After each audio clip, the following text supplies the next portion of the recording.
Woods or David Duvall, you see him go, hey, there's Tiger. Hey, there's David Duvall. Catching a foul ball is exciting, but Mark McGwire's 500th home run. Jim Shearer grew up in that house right there. He's lived there ever since 1982, and the family joins me right now. And I believe, big guy, that's about the same speed you travel on I-77? Maybe.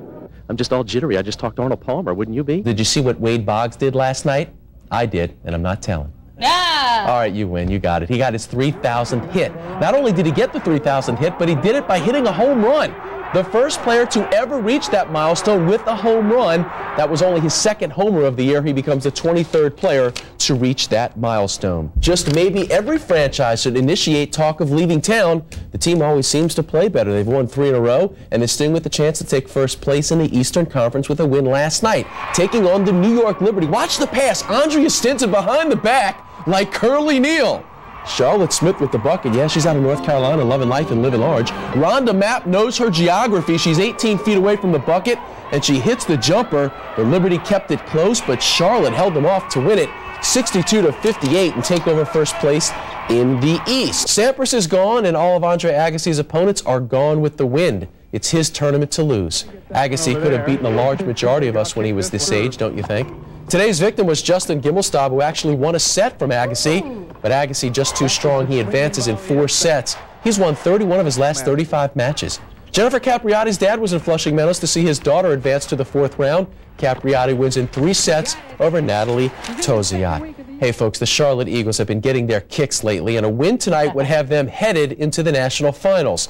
This is foreshadowing. Pay close attention. Easy for me to say. The Eagles threatening deep in South Jersey territory. Steve Mott passes to Dustin Swinehart. Swinehart scores. Swinehart's number's 18, and those were his diehard fans wearing his jersey on the sidelines. But the Eagles lose it 3-2 in a shootout. They finish 16-5. Folks, South Jersey scored their second goal with 10 seconds left in regulation to send this game to overtime. Congratulations to them on a fine season. This was the biggest shot in league history, and it came in the championship series. The New York Liberty of the WNBA are down by 2 points. Teresa Witherspoon at the buzzer to win it. You are absolutely kidding me. It was a 3-pointer, so the Liberty win, and they will face the Houston Comets again tomorrow for the title.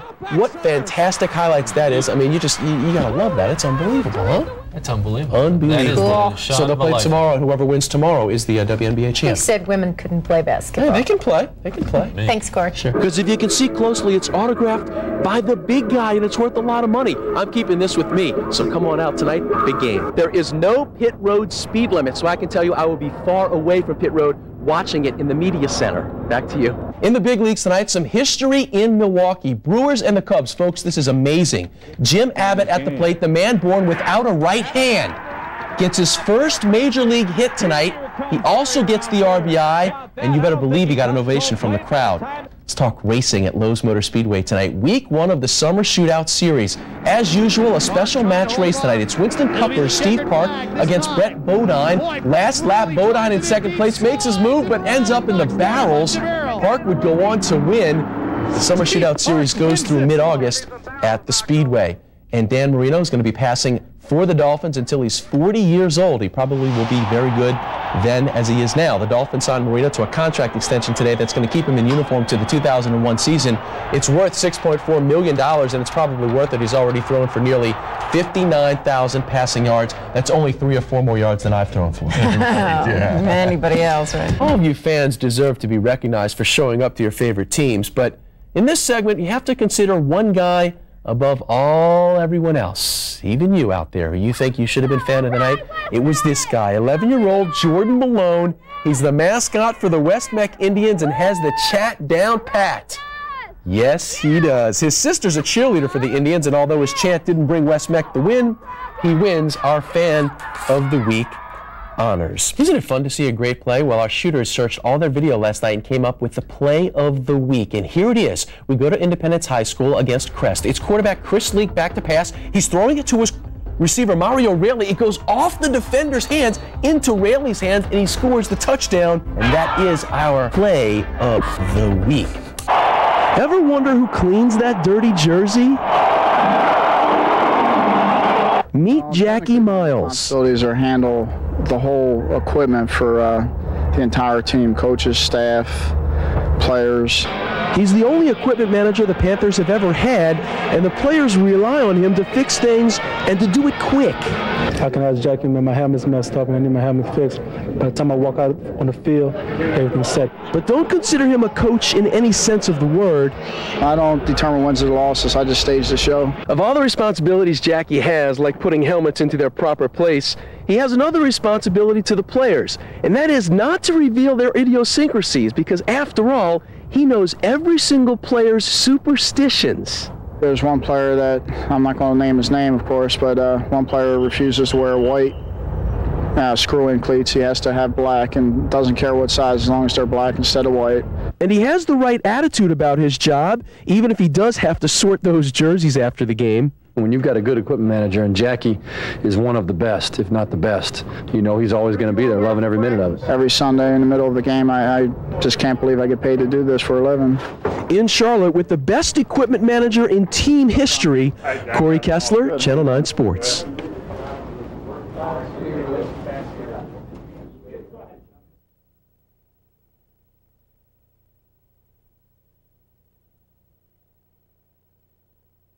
Get an awful lot of opportunities to get into the game. Jamison dunks on Shoemaker and ties it at 4. Clemson now has picked up his first 2 fouls in the first 5 minutes of the game. O'Kelly can't make it work, but a little more than just the ball. And the scoring for Murray. 10. Here's Murray on his way in. Nice drive by Urban Murray. For Dave Odom, the perfect position it up, but gets the assist on the 3. Peaches Pride.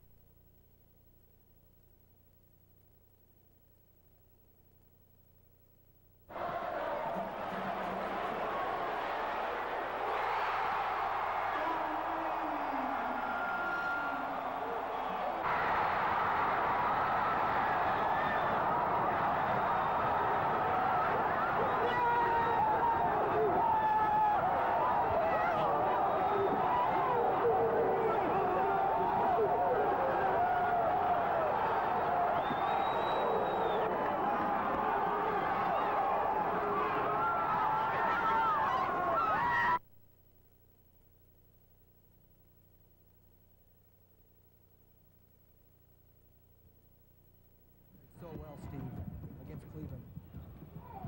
Oh, a circus shot. Latrell Spree. Now here's a great angle here. You'll see he is almost out of bounds and way beyond.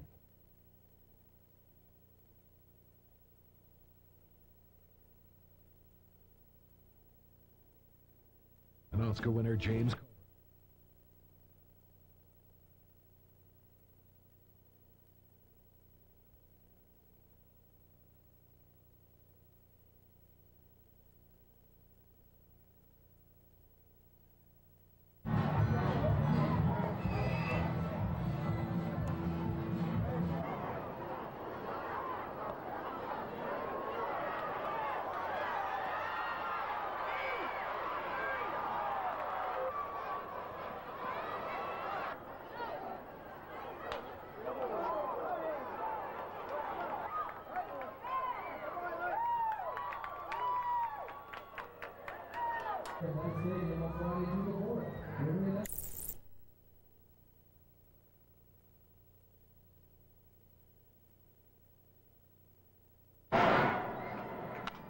Chopper could be 2. Jeter to now block for 1, and the big takeout at second base. And they're going to call him out for interference, and it's going to be a double play. And boy, wow, what a play. Second baseman uses a bag like that. There's really no play that Chuck has, but a dangerous slide. And because of that, Jim Joyce, the second base umpire.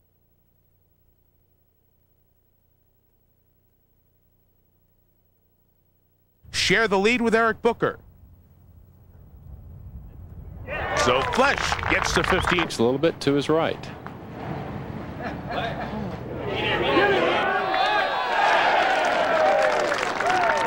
This young man has got a lot of game.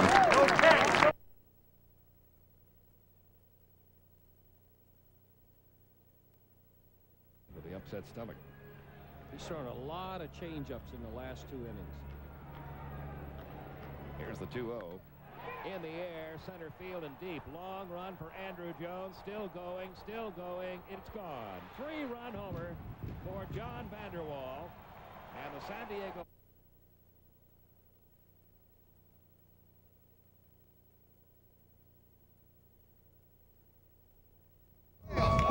Well, it was a good race. I was early in the race. It was kind of non-eventful. We kind of got out on everybody, but you knew that the 18 and the 20 and the 6 and all those guys would make their cars better, and they did. And there toward the end of the race, we weren't the best car. We won this race tonight because my pit crew got me in and out quicker than anybody else's, and that's why we won the race. The Winston Million is a really, really big deal. We're really excited to be the winner, and to even be in contention at the end was something I'll never forget. The emotions that you go through in that type of deal are unbelievable.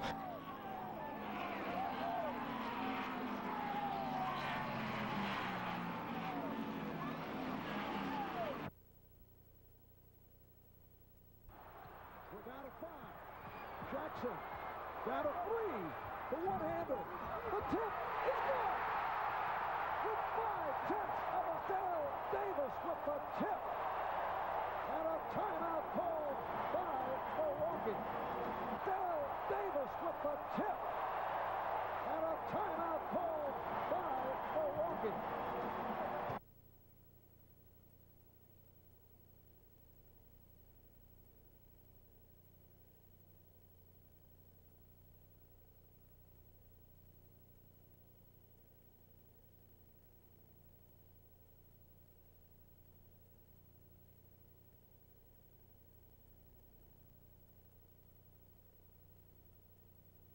Times in 118.